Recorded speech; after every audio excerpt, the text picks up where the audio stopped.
All right then. So Wednesday we looked at our calculator programs for the law of sines. We had loss side and loss angle. And we set up the loss angle to be able to find both angles. Thursday then we went into 5.6 and discussed the law of cosines. Law of cosines, just like the law of sines, can be used to find either an angle of a triangle or a side of a triangle. And the law of cosines tells me that side squared is equal to the sum of the squares of the other two sides minus double the product of those two sides times the cosine of the angle in between them. Now we also modified this to be able to find the angles as well. So on this page in our notes here, I'm just going to provide you then with the modified version of this as well. So this over here is if I have the two sides and the included angle. I've got the side angle side. Well, what we're going to put over here is if we have all three sides and we want to find the measure of an angle. So tell me, what did we solve this down for? What would cosine of angle A be equal to? We would have to start with the A squared. And then the difference of the other two. Does it matter the order of those two, though? No. If we're finding angle A, though, we've got to start with that corresponding side. Over negative 2, B and C. What would the cosine of angle B be equal to? We've got to start with the B squared and then subtract off the other two. It doesn't make a difference which order. And then divide it by negative 2A and C. And lastly, what would the cosine of angle C be equal to? C squared minus A squared minus B squared. Again, the order doesn't matter there. You just have to start with the C. Negative 2AB. So just like the law of sines could be used to find sides or angles, so can the law of cosines. It's just much easier to use which one? Law of sines is much easier. It's just a straightforward proportion. Law of cosines, there's a lot more to sub in and then evaluate as we go through. Okay? But both are easy. It's not saying the law of cosines is difficult. It's just easier to plug it into the proportion and solve that down through. Okay? So law of cosines defines sides and angles. That's where we left off then on Thursday. Do we have questions on homework problems we've done out of 5.6 yet? Still got to do the two area variations, but do we have any law of cosines problems from 5.6 as we started them? All right, let's get into it then. Did we do the example in our notes with the law of cosines? All right, so let's go ahead and take a look at the example. So solving a triangle. I want you guys to try to get away from being able to have to label the triangle every time. Obviously, I wanted you to do that in Algebra 2 trig, so you don't want to make a mistake. But here, with the information that's given to me, can I make a decision without drawing it out? Yes, okay. If you're still like me, though, and you're a very visual learner and you want to draw it out, then obviously do that. See what you're given. But it's not a necessity. From what they've told me here, do I have a corresponding side angle pair? No. I know angle C, but I don't know side C. So I can't use what? I can't use law of sines. I'm going to be using the law of cosines. Now, what am I going to be using the law of cosines for to start with? Am I going to be finding an angle or finding a side with it? I'm going to be finding the third side. We've got two sides, A and B, and then angle C is the included angle. C is in between side A and B. So we're going to be using the law of cosines to find the third side first. Okay? And tell me what C squared will be equal to. And don't worry about giving me the formula. Go ahead and give me the substitutions with it. C squared is going to be equal to 10 squared plus 4 squared minus 2 times the product of 10 and 4 times the cosine of a 25-degree angle. Folks, is there any sense in trying to do any of this in our head? Absolutely not. There's absolutely no sense in doing any of this in our head. Just run it through the calculator. So we've got 10 squared is 4 squared minus 2 times product of 10 and 4. And the cosine, and again, folks, it doesn't matter what mode my calculator is in, because what am I going to put right there? I'm going to put the degree symbol right there, and it doesn't matter. I'm not even going to take the time to check. Okay, so second mode, second apps. It's 2 button pushes either way, to check or to just put the degree there. Okay, so there is c squared, and now I'm going to square root that value. C is roughly 6.6.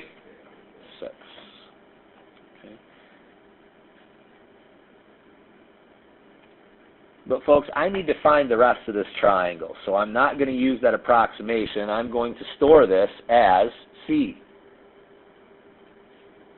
Okay, so I don't have to type it in again, but I'm going to be using the full value. So C is roughly 6.6.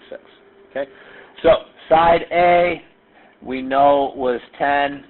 Side B we know was 4. Side C we now have roughly 6.6. So I now know all 3 sides. I only know one angle. Can I use law of sines now? Yes, but I'm not going to. Why? It's ambiguous. What's the last 2 things I need to find? Angles. I need to find angles. Well, can I use either formula to find angles? Yes, I can, but one's ambiguous and one's not. So why do more work when it's not necessary? Let's use what? Let's use law of cosines now to find my other angle. And now can I use law of cosines to find both angles? Yes, but I'm only going to use it to find one. And then I'm going to subtract from 180. Okay, so I know the medium-sized angle because C is the middle side.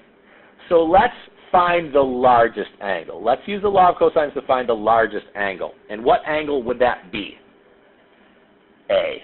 So cosine A is going to be equal to what? 10 squared minus 4 squared, and I'm just going to say minus C squared, divided by -2 times 4 and C. Okay, so very careful with parenthesis usage on this one, though. What do I need to start with? I'm doing it all at once. So I don't need an open because I'm not doing anything with the fraction. I just need open, divide the thing, because I'm not going to do any operation with it. If I was going to add it or subtract it, multiply it to something else, then I would do the open. But I just need one for the top, one for the bottom on this one. So 10 squared minus 4 squared minus C squared divided by open -2 parentheses 4 parentheses C. Those close. So what's that? That's the cosine of the angle. So is this angle acute or obtuse?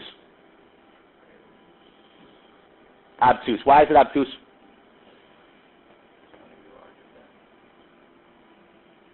Why is it obtuse? Because it's negative, right? If cosine is negative, then that means it's going to be in which quadrant? It's going to be a quadrant 2 angle. How would I have known if it was going to be acute? It would have been a positive, because cosine's positive in 1, cosine's negative in 2. So just by knowing the value of the cosine, I know this is going to be an obtuse angle. It's going to be a quadrant 2. What are we going to do with that value now? Second cosine. Okay, so second cosine, second answer. And we get 140.1 degrees, right? So angle A equals 140.1 degrees roughly. But again, I'm going to store this because I don't want to type it in again, but I don't want to use the whole value. Okay, so now 180 minus 25 minus angle A leaves me with 14.9. Yeah, that's right. Yep, okay, 14.9. So this would be angle B, right? So angle B is 180 minus 25 minus angle A, 14.9 degrees roughly. Bless you. Okay. Could I have again used the law of cosines though to find that? Yeah, we just would have put side B first, so we would have switched the 10 and the 4 around. We could have found that. Okay. Question, folks, law of cosines for sides or angles. Okay. So let me answer this now. So if we can, we want to use what first? Law of sines. If it's possible, we want to use law of sines, unless we're finding a what? An angle.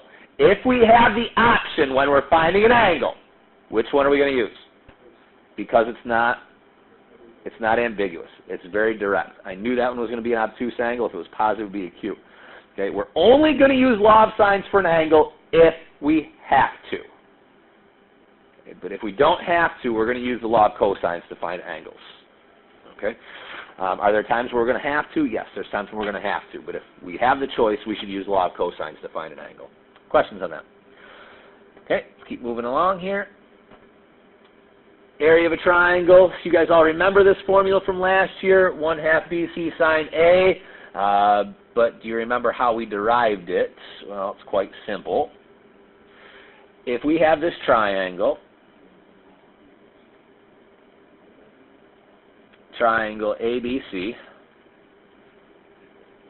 bless you, well, our only basis that we have here is from geometry that said the area of a triangle is equal to what?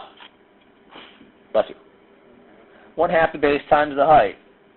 1/2 base times the height. Well, that's all fine and dandy if we have a what? If we have perpendicular lines. If we have a right triangle. Well, if we don't have a right triangle, we need to figure out what that height is. Well, how are we going to determine that height? Well, the only way we can determine that height is trig. Okay? If I either know this angle or this angle.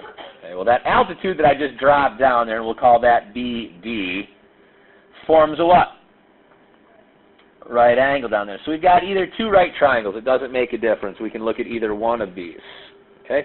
So this is side C. This down here is side B, and here's our angle A.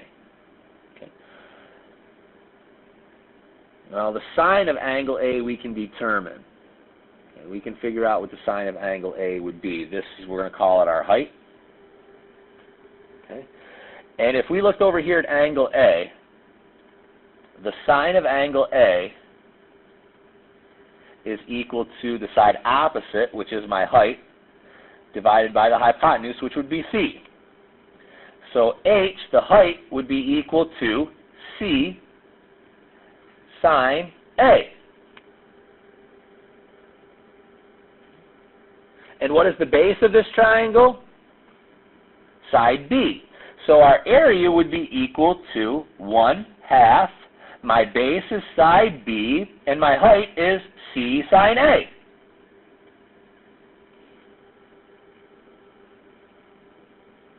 What if we were looking at angle C over here? Well, then this is A. This is still down here B. Tell me then, please, if we were looking for the sine of angle C.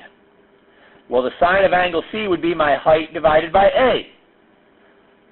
So the height is A sine C. Okay, well, if area is equal to 1/2 the base and the height, well, my base is B, and my height is A sine C. We need to know what and what. Two sides and the included angle. Two sides and the included angle. If we know any two sides and the included angle, we can find the area of our triangle. Okay, so they put all three of them up here.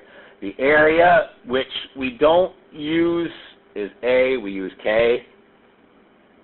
I have no idea why they have a delta out there. I'm assuming it's some kind of a type thing in PowerPoint. Triangle, yep, it's not supposed to be a delta, it's triangle. Okay. So triangle's area, and again, why did we use K last year? What was the explanation for using K? Why don't we use capital A? it's usually A usually represents a vertex of a triangle, right?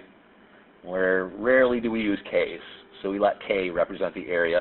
So it's two sides and the sign of the included angle. It doesn't matter which two sides in the included angle you've got. Quite often, though, as we found this out with that example that I gave you on Thursday, if we wanted to find area, we first have to use like a law of sines or law of cosines to find the angle. Once we find the angle, then we can apply the area formula. Any question on this one, though, folks? We derived this last year. We used this last year. But we can also use Heron's formula or Heron's formula. And depending on the text, some call it Heron, some call it Hero. Really doesn't make a difference. It's the exact same thing. So you'll recall using this. When did we use this before? Calculator program, right? So the area is equal to the square root of S times S minus A times S minus B times S minus C, where S is called our what? S is our semi-perimeter. And how do we find a perimeter of a triangle? We add up all the sides. Well, then the semi-perimeter would be the sum of the sides divided by 2. So we can use Heron's formula as well. Now, Heron's formula is nice because all we need to know is what? 3 sides. 3 sides. Tell you the truth, folks, I don't know it. I don't know Heron's formula. Why do I not know Heron's formula? Because I know the other one. I know this one. And knowing this one in the law of sines and the law of cosines, can I find the area? Yes. So Heron's formula, Heron's formula, it's not really a necessity. Okay, it's not really a necessity, whereas the other ones are. Okay, and if I know all 3 sides, then I can find an angle, and then once I know the angle, I can use the area formula. I don't need to know Heron's formula. It's kind of unnecessary, but we can utilize it.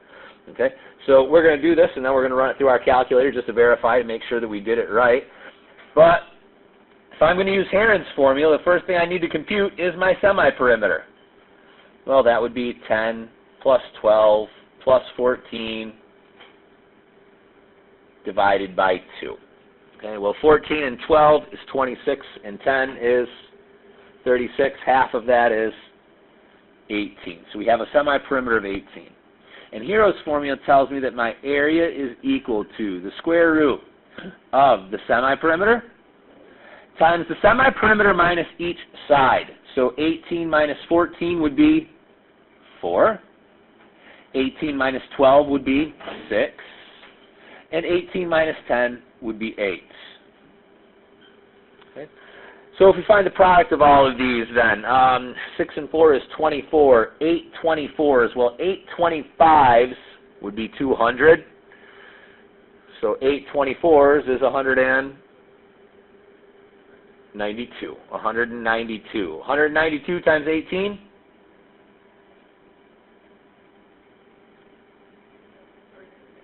What'd you get? 3, 4, 5, 6. Which I'm assuming is not a perfect square. No. Let's see if we can break it down. 9 has to go into it. How many times does 9 go into this? How do I know 9 goes into it, folks? You guys are in pre-calc. How do I know 9 goes into that? You add up all the digits. And if that sum is divisible by 3, then it's got to be divisible by 9. Okay. 9 times what? 384.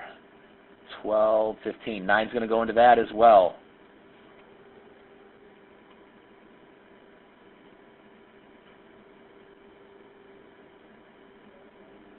Three does.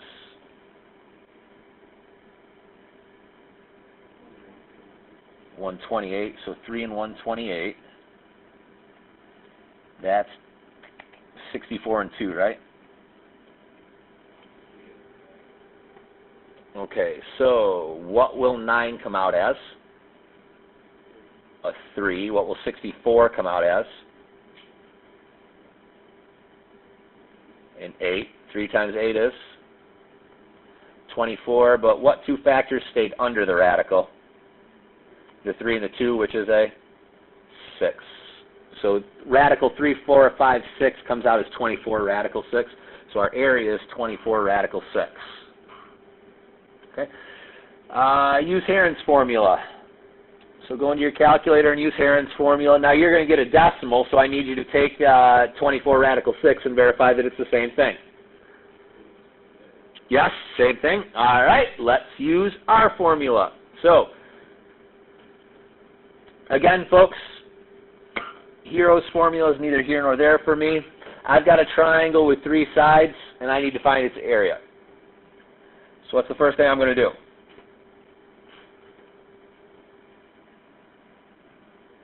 I know all 3 sides, but I don't know Hero's formula, and I need to find the area. What am I going to do? How? I've got to use law of cosines. I don't have it here, right? So I'm going to use law of cosines to find an angle. Okay, so we're going to say that the cosine of this angle, and I'm going to find the largest angle. So 14 squared minus 12 squared minus 10 squared divided by negative 2 times 12 and 10. So the cosine of this angle, and I'm going to go through the calculator step by step on this because I think it's going to be a familiar one for us. 14 squared minus 12 squared minus 10 squared gives me negative 48. And then we get 122 is negative 240. Was it 78?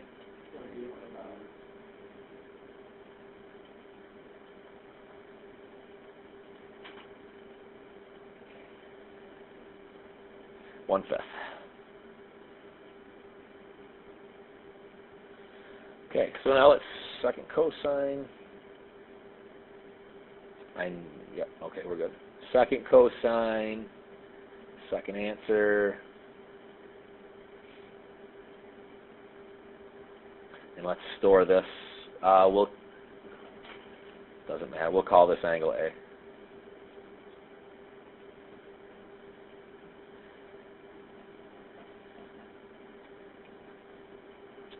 .463.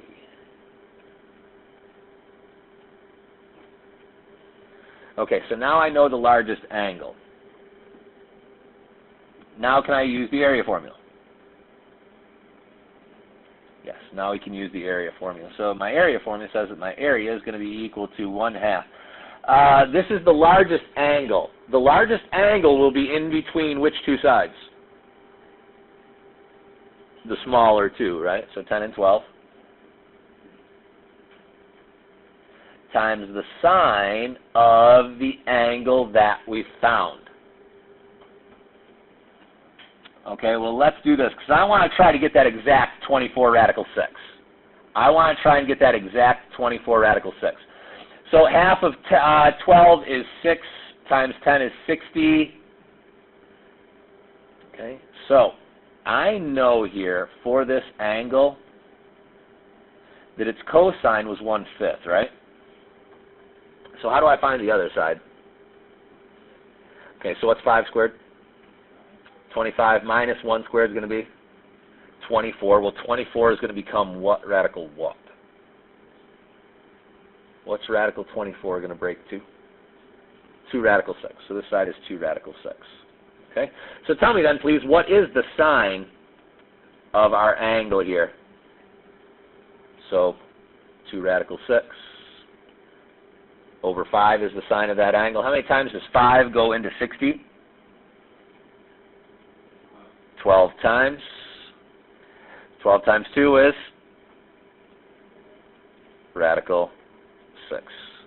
Got the exact same thing, didn't we? Okay. So again, I don't know Hero's formula.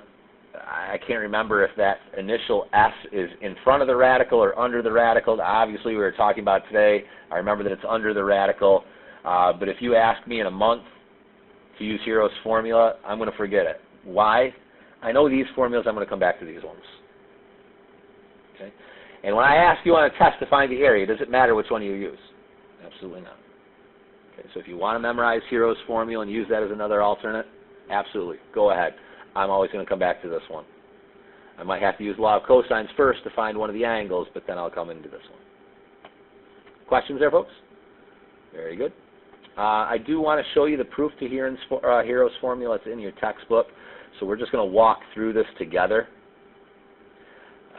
But here's the proof of Heron's formula. And they're using just our regular formula, right? Okay. Area equals 1/2 AB sine C, correct? Okay. So what they're doing then, to get rid of this 1/2, they're going to multiply by 4 times of the area, which is fine as long as we're doing it to both sides. So 4 times of the area, what's 4 times 1/2? 2. So 4 times of the area is going to be 2AB sine C. Okay? And then what they're doing is what to both sides? 4 became 16, area became area squared, 2 became 4, A squared, B squared, sine C squared. What happened there? They squared both sides. They squared both sides of this formula. So 4 squared is 16, area squared, 2 squared, A squared, B squared, sine C squared. Okay? And then, what we've got over here, now notice nothing's changing over here. They're leaving it 16 area squared. So all that they're doing is over here. Okay, well, sine squared. We know an identity for sine squared. What's sine squared? 1 minus cosine squared. We're then going to distribute. So 4a squared b squared times 1, 4a squared b squared, minus 4a squared b squared cosine c squared. Okay, and then from here, notice what they did.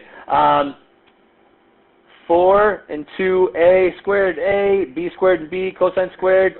Everything was being squared, right? So they put the square onto the outside. So 2ab cosine c squared. Because all of these quantities are perfect squares. So we might as well just take their square roots and square the whole thing. Okay? And then 4a squared b squared, nothing's changed there, minus, well, 2ab cosine c. Isn't 2ab cosine c kind of familiar? Where do we have 2ab cosine c? That's that part of the law of cosines, right?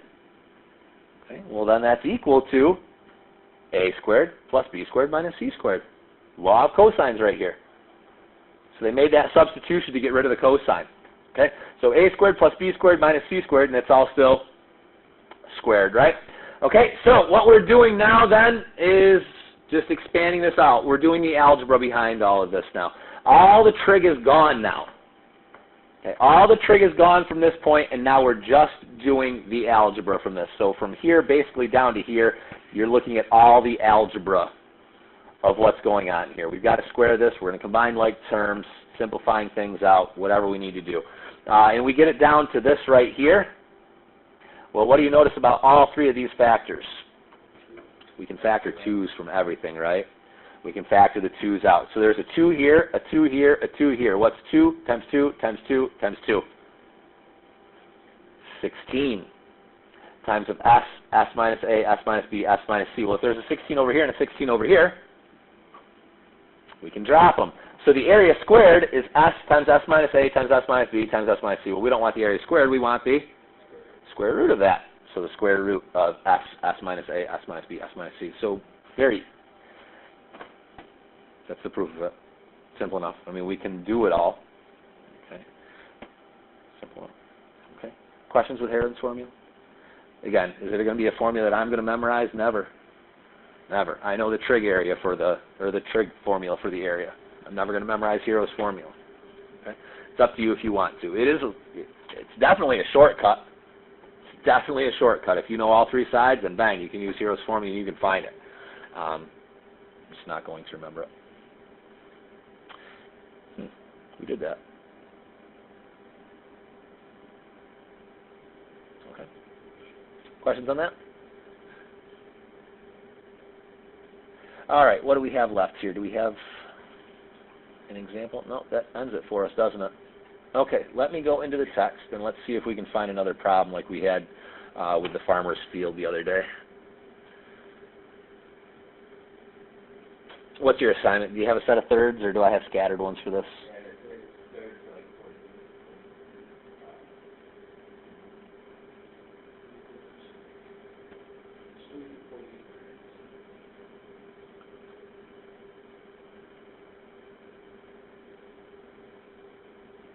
Let's look at the truss.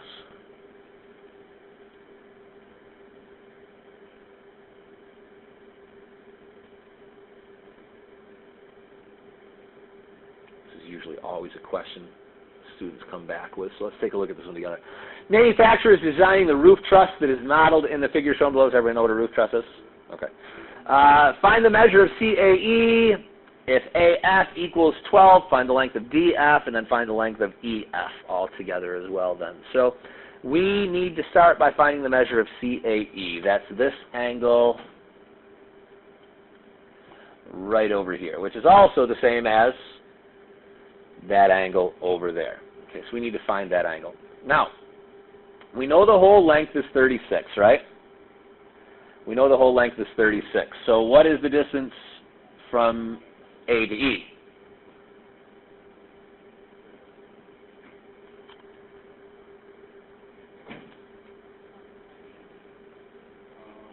A to E. Yeah, it's got to be 18, right? It's got to be half of that, right? So if this is 9, then what's DE as well?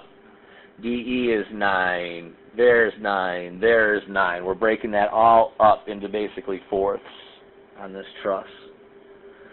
Okay. Boom. We know this distance right here is 6 feet. The height of the truss is 6 foot. How are we going to find the measure of angle CAE?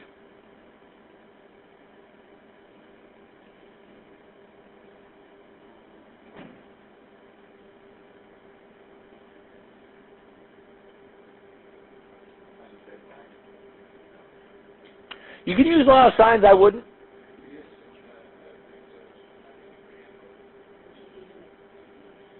I'm just using baby trig here, right? Why am I going to use baby trig?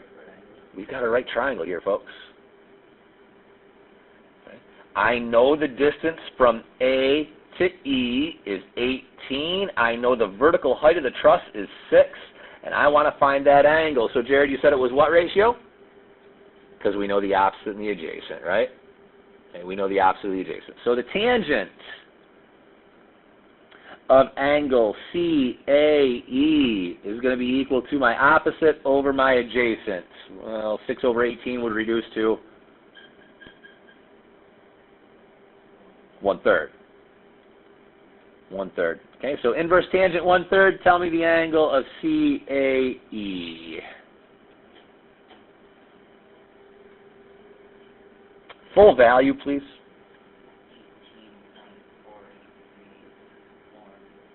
0.4 what?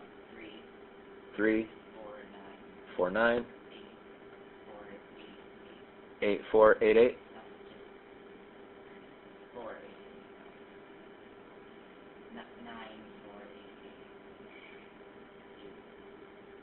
2 on the end.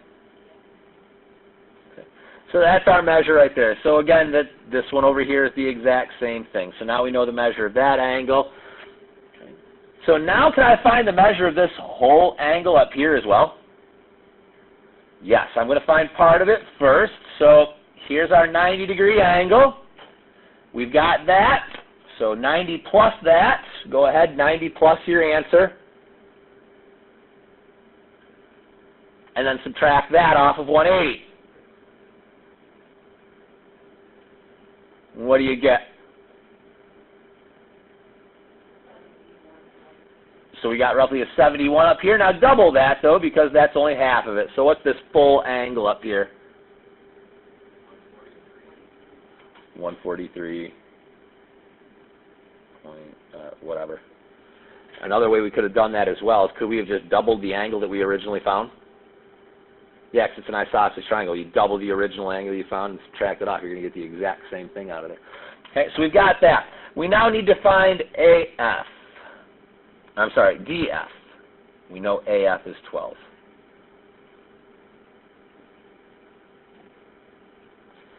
So from A to F is 12. And we need to find DF. So I do know this angle right here, right? Okay, so I'm looking at, knowing this is 12, this is 9. What was this again? 18. Would it round up to 5 or stay 4? Stay 4, yeah, 4, 3, that's right. So that's 18.4 degrees. We need to find this side over here.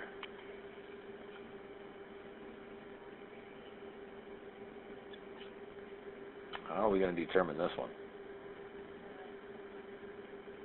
Law of cosines, right? Why?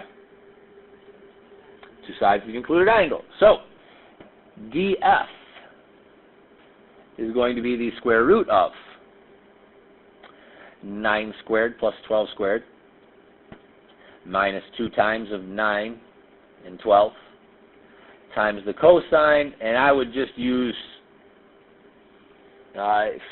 probably past this point in the calculator though, aren't we now? It's where we can store it. We should have stored it right at the beginning. Okay. So go ahead, tell me roughly where we're at here.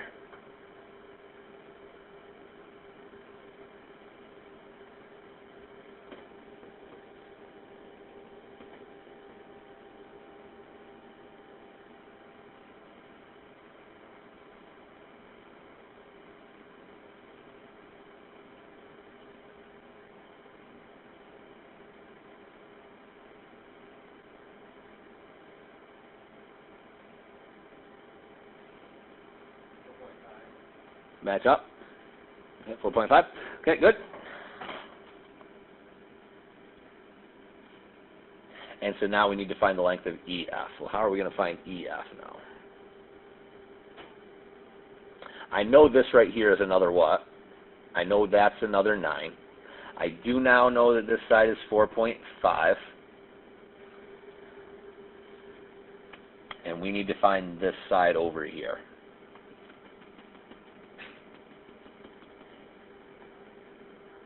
What's up?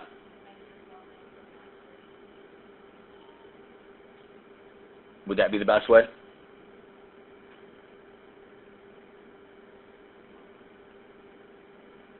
Yes, absolutely it is. Absolutely. Is there another way, though? I mean, now that we know all three sides over here, can we find what these two angles are? Yes. So we could find the measure of this angle right there, and then what do we know about these two angles? They're supplementary, right? So I could find this angle, and then could I just use the law of cosines out here in this one? Yes, but why would we do that when we've got these two sides, and we know that angle? We could use the law of cosines again to find that one is there. Okay. It's a seemingly a difficult problem, but they're quite simple. They're really quite simple. Here's your opportunity. We have 15 copies left available on a first-come, first-served basis. The cost is still only $40, and you can order from Mr. Wangland in the art room. Hurry and reserve your copy today before they're gone. Prom tickets are now on sale in the library. The last day to purchase tickets is this Thursday, May 21st. The cost is $35 per person or $65 per couple. If you plan on bringing out-of-district guests, there are permission slips available in the main office. These should be returned as soon as possible. A representative from Jamestown Community College will be here this Thursday at 9:30. Any junior or senior interested in meeting with this rep should stop at the guidance office for a pass. Ladies, are you still in need of a prom dress? Then come check out the dress exchange tomorrow in the cafeteria, hosted by our own Alyssa Martin. Also, we're looking for donations. For every 2 donations you bring in, you will receive 1 ticket to choose a previously loved dress. Our goal is for everyone to look beautiful for prom, so please help us make that happen. Following students, please report to the office. Lucas Wesley, Anna O'Neill. All PE students should report directly to the gym during their period of instruction. Students do not have to change their clothes for class during this archery unit. This is just a reminder, in case you didn't already know, students, there is no school this Friday. Thank you. So the home, was it just up through 48 thirds? Just the 3 through 48? Okay, so 3 through 48 thirds. Folks, we're going to have a test before we go on Memorial Day break here. Please report to the guidance office, Luann Euler and Katrina Galetta. Please report to the guidance office. Thank you. 5-6 is the last section out of the units, so it'll be Thursday at the latest. I'm assuming we'll have questions tomorrow, and then probably review Wednesday and test Thursday. Okay, but we're going to test on this before we go on break for the 4-day weekend. Okay? Questions? All right.